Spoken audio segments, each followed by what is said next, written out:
அதெல்லாம் பார்க்க மாட்டாங்க. ஓட்டு பிரச்சனை இல்லை. ஆளப்போறான் தமிழன்னு போஸ்டர் ஒட்டி படம் ஓட்டத்துக்காக அஜித்துக்கு எதிராக செயல்பட்டிருக்க. அப்ப கமலஹாசன் சொல்றது கரெக்ட்னு சொல்லணும்ல, இன்னொரு சக நடிகன் தானே.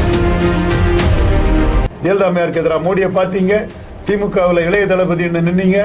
அந்த மன்மதம்பு படத்துக்கு வந்து தேட்டர் தர முடியாதுன்னதும் டக்குன்னு அணில் போல உதவ போயிட்டீங்க. அப்போ திமுக, அண்ணா திமுக, பாஜக, காங்கிரஸ், சம்பத் சிவாஜி மாதிரி எந்த கொள்கையும் இல்லாத பச்சோந்தி விஜய்னு சொல்லலாங்கிற அளவுக்கு அவர் போயிட்டார். இந்த மாநாட்டிலே நம்மளை என்ன விமர்சிக்க போறாருன்னு அவளோட காத்திருக்கிறேன். ஏன்னா நான் ஒரு டிக்ளரேஷன் கொடுத்துட்டேன். என்னன்னு, நீங்க களத்துக்குள்ள வந்து கண்டஸ்ட் பண்ணா 30,000 ஓட்டுல விஜய் ப்ரோ உங்களை தோக்கடிப்போம் ப்ரோன்ட்டேன். நீங்க எந்த தொகுதியில் நின்னாலும் தோக்கடிச்சு காட்டுவேன். அதற்கான வேலையெல்லாம் நீங்க எப்படி ஓட்டர்ஸை ஏமாத்துவீங்களோ அதை ஏமாற்ற முடியாத அளவுக்கு எல்லா உண்மைகளையும்